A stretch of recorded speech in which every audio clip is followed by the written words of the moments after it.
जय हिंद साथियों, आज हम लोग फिर से करने वाले हैं आर्मी क्लर्क के लिए। ये पेपर 3 करने वाले हैं। ये तीसरा सेट है आर्मी क्लर्क के लिए। इससे पहले मैंने मॉडल पेपर 1 और 2 बना दिया है। अगर वो नहीं देखे हैं तो मैं इसका लिंक डिस्क्रिप्शन में डाल दूंगा, या फिर आप आर्मी क्लर्क के प्लेलिस्ट में जाकर, मॉडल पेपर के प्लेलिस्ट में जाकर इसको आप देख सकते हैं। साथ ही आप वन प्लस डिफेंस एकेडमी का मोबाइल एप्लीकेशन भी आप डाउनलोड कर सकते हैं, जिसमें कि अभी आर्मी क्लर्क के लिए इंग्लिश और मैथ का क्लास स्टार्ट हो चुका है। जो अभी आपके एग्ज़ाम जो आने वाले हैं उस एग्ज़ाम के लिए पूरी तरह से ये कंप्लीट आपका सिलेबस हो जाएगा।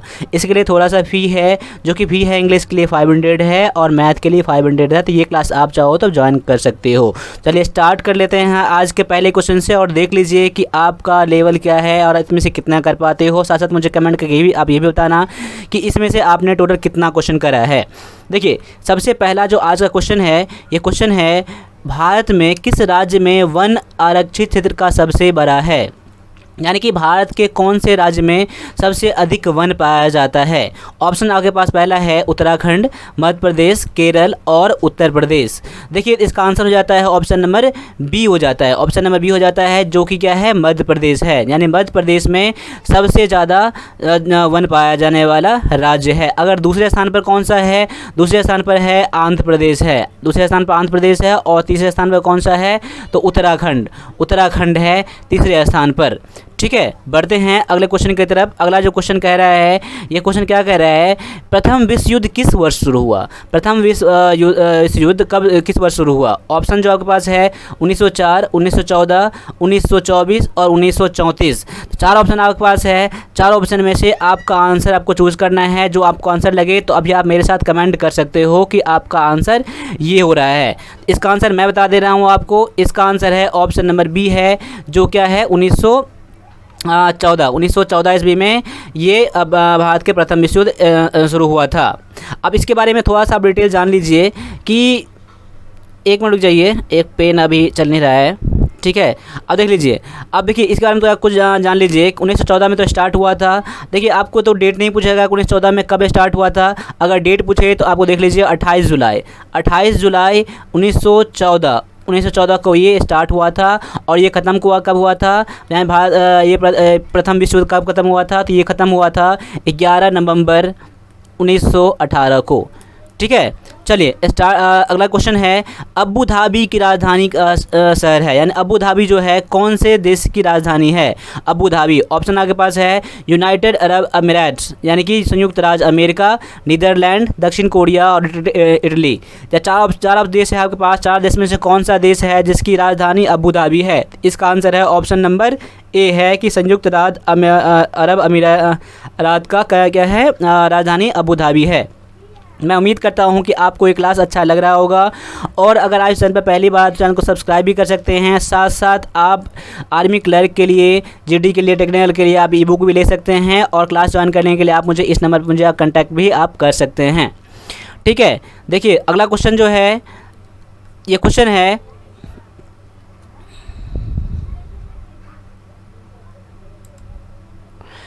संसद में सामान्य नीति के मामलों पर सरकार के मुख्य प्रवक्ता कौन होता है। संसद में सामान्य नीति के मामलों पर जो उसका मुख्य प्रवक्ता जो होता है वो कौन होता है। क्या स्पीकर होता है, प्रधानमंत्री होता है, संसदीय मामलों के मंत्री होते हैं, या गृह मंत्री होते हैं। इसका आंसर है ऑप्शन नंबर बी, जो क्या है, कौन होते हैं, तो भारत के प्रधानमंत्री होते हैं। ऑप्शन नंबर बी आपका करेक्ट आंसर है। अगले क्वेश्चन पे आते हैं। अगला जो क्वेश्चन है,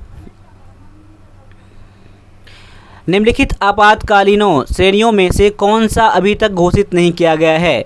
देखिए, आपातकालीन घोषित करने का अलग अलग कारण होता है। तो 4 ऑप्शन आपके पास है। 4 ऑप्शन में से कौन सा है जो भारत में अभी तक घोषित नहीं किया गया है। पहला ऑप्शन है राष्ट्रीय आपातकाल, दूसरा है संवैधानिक मशीनरी के विफल होने का ऐसे आपातकाल, वित्तीय आपातकाल, और या फिर उपयुक्त में से कोई नहीं। तो इसका आंसर है ऑप्शन नंबर सी है, यानी कि भारत में अभी तक फिनेंशियल इमरजेंसी यानी कि वित्तीय आपातकाल नहीं लगाया गया है।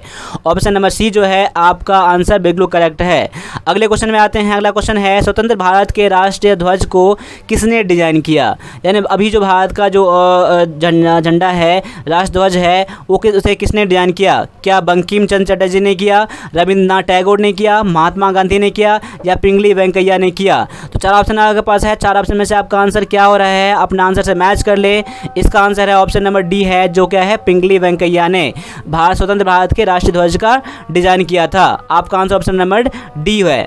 ठीक है, अगले क्वेश्चन पर आता हूँ। अगला क्वेश्चन है कौटिल्य। कौटिल्य द्वारा अर्थशास्त्र किस से संबंधित है? यानी कौटिल्य ने जो अर्थशास्त्र लिखा है वो किस से संबंधित है? क्या सैन्य चरण से, या फिर राजनीतिक शासन से, या सामाजिक चरण से, या फिर इनमें से कोई नहीं?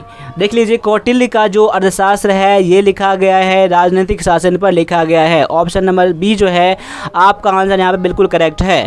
अगला क्वेश्श्चन है निम्नलिखित में से कौन सा वर्णक है जो पौधे में हरे रंग के लिए जिम्मेदार है? इसका आंसर देखिए, बहुत सारा ये कॉमन क्वेश्चन है, ये आपको क्वेश्चन कई बार एग्जाम में आ गए हैं। अलग अलग तरह का क्वेश्चन पूछने का तरीका होता है, लेकिन क्वेश्चन आपका यही होता है। तो इसका आंसर आप चेक कर लीजिए। आपको जो क्वेश्चन नहीं पता है इसका आप नोट बना सकते हैं आप, ठीक है। और क्लास अच्छा लगे तो क्लास को एक शेयर जरूर कर देना, आप लोग क्लास को एक शेयर जरूर कर देना। देखिए, तो इसका आंसर क्या, देखिए ऑप्शन जो है हीमोसाइनिन, या फिर हीमोग्लोबिन, या क्लोरोफिल, या फिर मायोग्लोबिन। देखिए, तो हर एक रंग के लिए जो जिम्मेदार होता है वो होता है क्लोरोफिल होता है। ऑप्शन नंबर सी जो है आपका आंसर यहाँ पे बिल्कुल करेक्ट है। ठीक है, आगे बढ़ता हूँ। अगला क्वेश्चन है सोडियम धातु को किस में संग्रहित किया जाना चाहिए? सोडियम धातु को किस में संग्रहित किया जाना चाहिए, यानी किस में रखना चाहिए? क्या अल्कोहल में रखना चाहिए, या मिट्टी के तेल में रखना चाहिए, या पानी में, या हाइड्रोक्लोरिक एसिड में रखना चाहिए? किस में रखना चाहिए? देखिए, सोडियम के धातु को किस में रखा जाता है? तो मिट्टी के तेल में रखा जाता है। ऑप्शन नंबर बी जो है आपका आंसर यहाँ पे बिल्कुल करेक्ट है।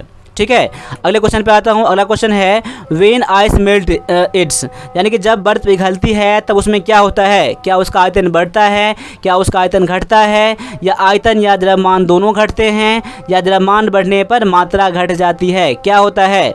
याद कर लीजिए, जब बर्फ़ पिघलती है तो उसके आयतन में कमी आती है, उसका आयतन क्या होता है? घट जाता है। बहुत ही अच्छा सा क्वेश्चन है आप लोगों के लिए, आयतन घट जाता है। ठीक है, चलो अगले क्वेश्चन पे आता हूँ। अगला क्वेश्चन है सेविंग आईना। सेविंग आईना क्या है? सेविंग आईना जो है वो क्या है? क्या उत्तल है, क्या अवतल है, सामान्य है, या परभौगोलिक है? क्या है? जो हम लोग शेविंग करते हैं उसका आईना जो होता है वो क्या होता है? तो उत्तल होता है। ऑप्शन नंबर बी जो है आपका आंसर यहाँ पे बिल्कुल करेक्ट है। ठीक है, आप लास्ट में कमेंट करके ये बताना कि आपका आंसर कितना इसमें से सही है और इसका लेवल क्या है, आप लोगों के लिए कितना फ़ायदेमंद है, तो आप मुझे कमेंट करके जरूर बताना ये चीज़। ठीक है, चलो अगला क्वेश्चन है परमाणु रिएक्टर में निम्नलिखित में से कौन सा एक ईंधन के रूप में प्रयोग किया जाता है? देखिए, परमाणु रिएक्टर में इनमें से कौन सा ऑप्शन है जो कि ईंधन के रूप में प्रयोग किया जाता है? पहला ऑप्शन में क्या बता रहा है? कोयला, दूसरा है यूरेनियम, तीसरा है रेडियम, चौथा है डीजल। तो याद कर लीजिए, परमाणु रिएक्टर में ईंधन के रूप में यूरेनियम का प्रयोग किया जाता है। ऑप्शन नंबर बी जो है आपका आंसर यहाँ बिल्कुल करेक्ट है। जो किस में प्रयोग किया जाता है ईंधन के रूप में? तो यूरेनियम को। ठीक है, अगला क्वेश्चन है पीएच वैल्यू, यानी कि मानव रक्त का पीएच मान कितना होता है? मानव रक्त का पीएच मान कितना होता है? क्या 8.25 से 8.35 के बीच होता है, या फिर 7.35 से 7.45 के बराबर होता है, या 4 से 4.5 के बराबर होता है, या 4.45 से 6.55 से होता है? देखिए, जब तक मैं ऑप्शन पढ़ता हूँ तब तक आप लोग कमेंट करके ज़रूर बता देना कि आपका आंसर क्या है। देखिए, इसका आंसर है ऑप्शन नंबर बी है। क्या होता है? मानव रक्त का पीएच मान कितना होता है? तो 7.35 से 7.45 तक होता है। ऑप्शन नंबर बी जो है आपका आंसर यहाँ पे बिल्कुल करेक्ट है। आगे बढ़ता हूँ। अगला क्वेश्चन है सभी एसिड के लिए आम तत्व कौन सा है? आम तत्व का मतलब क्या है? कॉमन, यानी कि कौन सा है, यानी कि एसिड के लिए जिसमें कि क्या होता है? सभी में कॉमन होता है। क्या हाइड्रोजन कॉमन होता है, नाइट्रोजन कॉमन होता है, सल्फर कॉमन होता है, या फिर ऑक्सीजन कॉमन होता है? याद कर लीजिए क्या होता है। तो एसिड में क्या होता है कॉमन? तो हाइड्रोजन कॉमन होता है। ऑप्शन नंबर ए जो है आपका आंसर यहाँ पर बिल्कुल करेक्ट है। अगले क्वेश्चन पर आता हूँ। अगला क्वेश्चन है सूर्य की ऊर्जा का स्रोत की प्रक्रिया होती है। सूर्य में जो ऊर्जा का उत्पन्न होता है किसके द्वारा होता है? क्या फोटो इलेक्ट्रिक उत्सर्जन के कारण होता है, परमाणु विखंडन के कारण होता है, परमाणु संलयन के कारण होता है, या फिर किसी गर्म स्रोत से इलेक्ट्रॉन उत्सर्जन के कारण होता है? तो आपका आंसर यहाँ पर कौन सा है आप यहाँ पर चेक कर सकते हैं। देखिए तो 4 ऑप्शन में से जो आपका आंसर है ऑप्शन नंबर बी है, जो क्या है परमाणु विखंडन है। क्या है? परमाणु विखंडन है। ऑप्शन नंबर बी जो है आपका आंसर बिल्कुल करेक्ट है। ठीक है, अब आगे आते हैं। अगला जो है देखिए यहाँ पर गलत आपका हो गया है, नाभिकीय संलयन होता है। क्या होता है? नाभिकीय संलयन होता है। ऑप्शन नंबर सी इसका आंसर बिल्कुल करेक्ट है। देखिए परमाणु ऊर्जा क्या, सूर्य में ऊर्जा का स्रोत क्या होता है? परमाणु संलयन होता है, यानी कि न्यूक्लियर फ्यूजन होता है। ऑप्शन नंबर सी जो है आपका आंसर एक बार चेक कर लीजिएगा, रिमाइंड कर लीजिएगा, आप लोग नोट बना लीजिएगा। इसका आंसर बी, इसका आंसर सी है, ऑप्शन नंबर सी है। ठीक है, परमाणु संलयन होता है। ठीक है, आगे आता हूँ। आगे है माइक्रोसॉफ्ट वर्ड क्या है? ये कंप्यूटर का क्वेश्चन है। माइक्रोसॉफ्ट वर्ड क्या है? क्या ऑपरेटिंग सिस्टम है, या वर्ड प्रोसेसिंग प्रोग्राम है, या माइक्रोसॉफ्ट विंडोज़ है, या इनमें से कोई नहीं? तो माइक्रोसॉफ्ट वर्ड जो है यह एक वर्ड प्रोसेसिंग प्रोग्राम है। ऑप्शन नंबर बी जो है आपका आंसर यहाँ पे बिल्कुल करेक्ट है। आगे है MS एक्सेल, यानी कि माइक्रोसॉफ्ट एक्सेल को किस नाम से जाना जाता है? ऑप्शन है पहला word processing program, presentation, spreadsheet programme, या इनमें से कोई नहीं। देखिए MS एक्सेल को जाना जाता है स्प्रेडशीट प्रोग्राम के नाम से जाना जाता है। ऑप्शन नंबर सी जो है आपका आंसर यहाँ पे बिल्कुल करेक्ट है। ठीक है, आगे है निम्न में से कौन सी ग्राफिक फाइल नहीं है? देखिए ये जितना ऑप्शन में दिया गया है ये क्या है? फाइल का एक्सटेंशन है। इससे हम लोग क्या करते हैं, फाइलों को पता कर लेते हैं कि किस टाइप का ये फाइल है। देखिए .gif जो है ये ग्राफिकल फाइल का यानी इमेज का होता है, .bmp इमेज का होता है, .jpg इमेज का होता है, फ़ोटो का होता है। लेकिन देखिए .txt जो होता है ये टेक्स्ट फाइलों का होता है। किसका होता है? ये टेक्स्ट फाइलों का एक्सटेंशन है। इसमें इमेज नहीं होता है, ग्राफिकल नहीं होता है, इसलिए आपका ऑप्शन नंबर डी हो जाता है। इसमें क्वेश्चन पूछा जाता नहीं होता है। ऑप्शन नंबर डी जो है आपका आंसर यहाँ पे बिल्कुल करेक्ट है। आगे बढ़ता हूँ। अगला है इंटरनेट पर किए जाने वाले कार्य को क्या कहते हैं? इंटरनेट पर जो काम किया जाता है उसे क्या कहते हैं? क्या सर्फिंग कहते हैं, गैम्बलिंग कहते हैं, या फिर सर्फिंग गैम्बलिंग दोनों कहते हैं, या उपयुक्त में से कोई नहीं, नन ऑफ द अबव? देखिए तो आपका आंसर यहाँ पर हो जाता है उसमें ऑप्शन नंबर ए हो जाता है। ऑप्शन नंबर ए यानी कि सर्फिंग कहा जाता है। इंटरनेट पर जो भी काम करते हैं उसे क्या कहा जाता है? सर्फिंग कहते हैं।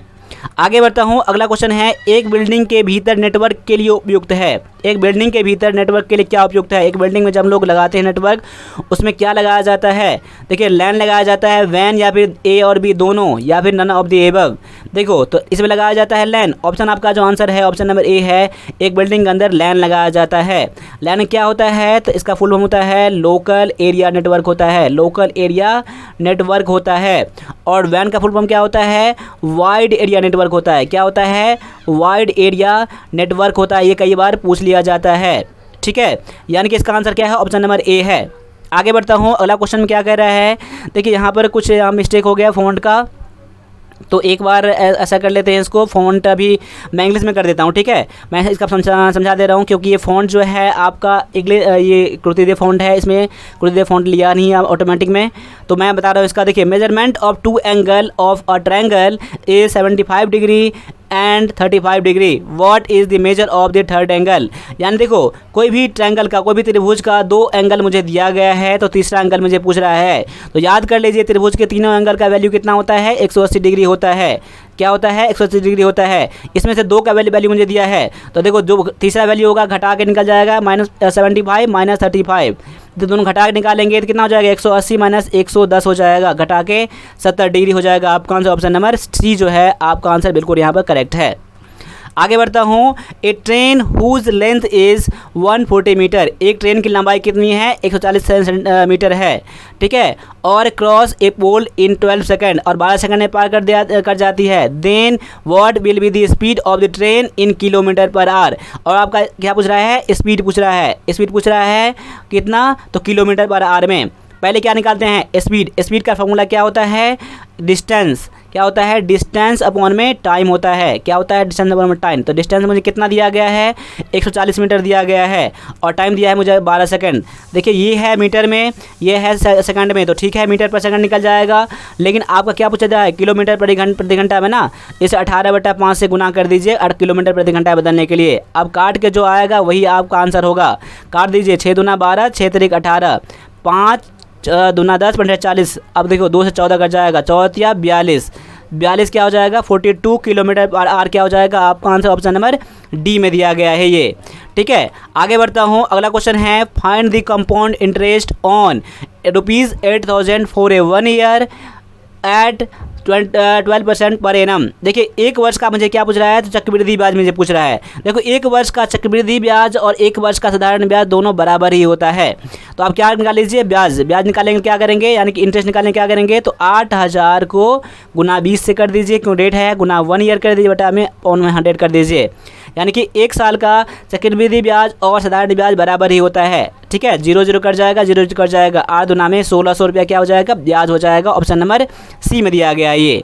ठीक है, अब आगे बढ़ते हैं। अगला क्वेश्चन है Meena's mother age is 4 times more to the Meera's age, यानी कि मीरा का जितना एज है उससे 4 गुना उसकी मदर की एज है। बट आफ्टर 5 ईयर, 5 साल बाद mother's age was 3 times to Meena. 5 साल बाद क्या होगा, मम्मी का माने मीना की मम्मी का एज जो है मीना की 3 गुना हो जाएगा। तो इसका आंसर बनाने के लिए क्या करेंगे, पहले मान लेंगे कि मीरा की एज कितना है, तो x ईयर है। ठीक है, और तो उसकी माता कितना हो जाएगा, यानी कि मदर की एज कितना हो जाएगा, तो x यानी कितना हो जाएगा, 4 टाइम है ना, तो 4x कर दीजिए, यानी कि x का 4x हो जाएगा, 4 गुना हो जाएगा, यानी कि 4x ईयर हो जाएगा। अब क्या कर रहे हैं, 4x है मदर की एज इक्वल टू मीरा की एज। अब क्या कर रहा है, 5 साल बाद इसमें भी जुड़ जाएगा, 5 साल बाद इसमें भी जुड़ जाएगा। अब क्या कह रहा है, मीरा से कितना हो जाएगा, 3 टाइम हो जाएगा, यानी मीरा से जितना मीरा की एज है उससे 3 गुना हो जाएगा। तो मीरा में गुना कर दिया हमने, तो क्या हो जाएगा, 4x + 5 इक्वल टू कितना हो जाएगा, 3x + 15 हो जाएगा। अब देखो x को इस तरफ करोगे तो 4 में से 3x घट जाएगा, तो क्या बच जाएगा, x बच जाएगा, और 5 इस तरफ करोगे यानी ये प्लस में है तो माइनस में आ जाएगा, यानी 15 में से 5 घट जाएगा, कितना हो जाएगा, 10 हो जाएगा। तो x हमने क्या बना था, तो मीरा की एज बना था, यानी मीरा की एज कितना हो जाएगा, 10 साल। वही मुझे पूछ रहा था मीरा की एज कितनी है, तो आपका आंसर जाएगा ऑप्शन नंबर बी, आपका आंसर यहाँ पर है। ठीक है, यहाँ पर हिंदी फॉन्ट में कुछ प्रॉब्लम हो गया है, यानी कि इसमें फ़ॉन्ट मैच नहीं कर रहा कंप्यूटर में, तो कंप्यूटर मैंने दूसरा भी यूज़ किया था अभी, इसलिए मैंने गौर नहीं करा, इसलिए कोई बात नहीं, मैं इंग्लिश में समझा दिया हूँ हिंदी में, तो आप इसको समझ के कर लीजिएगा इस बार। ठीक है, चलो आगे क्या कर रहा है, a car covers 136 kilometre distance in 4 hour, what is the speed of the car. देखिए स्पीड मुझे पूछ रहा है ना, स्पीड मुझे पूछ रहा है, ये किलोमीटर में है, ये भी घंटा में है, आर में है, तो आपका आंसर भी इसमें दिया गया है, तो कोई बात नहीं है। स्पीड बराबर क्या होता है, डिस्टेंस अपॉन में टाइम होता है। डिस्टेंस दिया है 136 किलोमीटर और टाइम दिया है 4 आवर दिया है। अब काट दिए, 4 × 12, 4 × 4 = 16, 34 किलोमीटर पर आवर, यानी 34 किलोमीटर पर आवर हो जाएगा। ऑप्शन नंबर ए में दिया गया है। इस तरह से मैंने 25 क्वेश्चन अभी करा है। 25 क्वेश्चन में कितना क्वेश्चन आपका सही हो रहा है आप मुझे कमेंट करके बता सकते हैं।